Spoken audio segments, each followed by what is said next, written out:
Am I making a space in my room, creating a small chapel in my room with a cross, with a Bible, perhaps with a Marian statue or a picture where I spend an hour at least, right? Jesus said to his apostles in Gethsemane, could you not watch with me for at least an hour?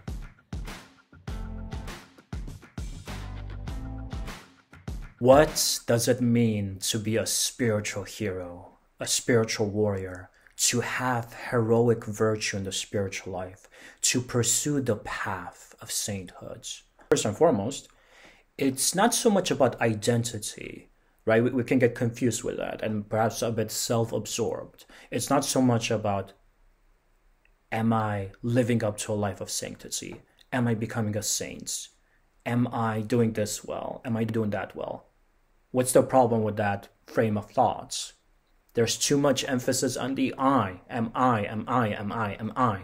That doesn't work well, okay? Despite popular belief.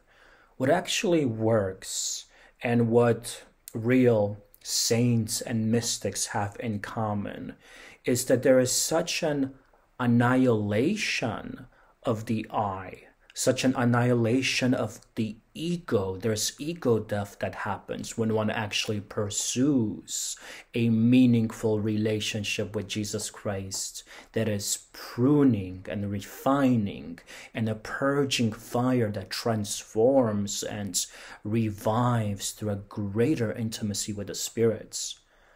The emphasis in terms of this ego death has to be, how do I love Jesus well? How do I love Our Lady well? How do I love them well today through prayer? Am I spending time in prayer? Am I giving time to the Lord? Am I giving time to adoration? Am I making a space in my room, creating a small chapel in my room with a cross, with a Bible, perhaps with a Marian statue or a picture where I spend an hour at least, right? Jesus said to his apostles in Gethsemane, could you not watch with me for at least an hour? Am I picking up the rosary? Am I honoring our mother? She loves the rosary. In Fatima, she showed up as Queen of the Holy Rosary. And she said, pray, pray, pray. Our Lady leads us through the meditations on the life of Jesus, her son. Our Lady leads us through deeper spirituality. Pray it slowly, pray it with your heart. Meditate on the images, meditate on the gospel scenes. Put yourself into the gospel scene even. This was a medieval technique to put oneself into the gospel scene. That was so rich and fruitful because then you become an actor in the drama, so to speak. Use your imaginations. When you're meditating on the nativity scene, feel the cold breeze of the nights. Use your senses. See the child.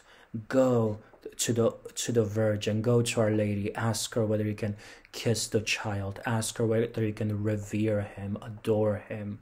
See the dark lit night with the stars. Just truly place yourself there. Picture the scene.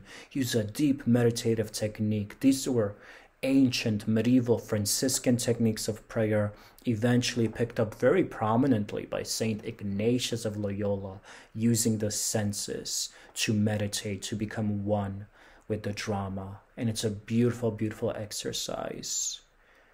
But most importantly, as mentioned, the emphasis should not be on the I. It's not, am I becoming holy? Am I becoming a saint? No, stop it. Stop it with the self-centeredness. It's not about I. It's about Jesus. Am I loving him well? Am I sacrificing for him? Am I spending times in prayer? Am I seeing him in others? Am I loving him through others in terms of how I treat them with generosity, with forgiveness, with goodness, with deep hospitality and love? When we have a deep communion with him, it is easier to love others. So you cannot separate the life of prayer from the life of loving your neighbor. But first and foremost, Jesus and Mary, the two great pillars, concentrate on them, and loving them well, and everything else will follow, including one's personal sanctification and inner transformation through the graces and power of the Holy Spirit that become the fruits of prayer and deep intimacy.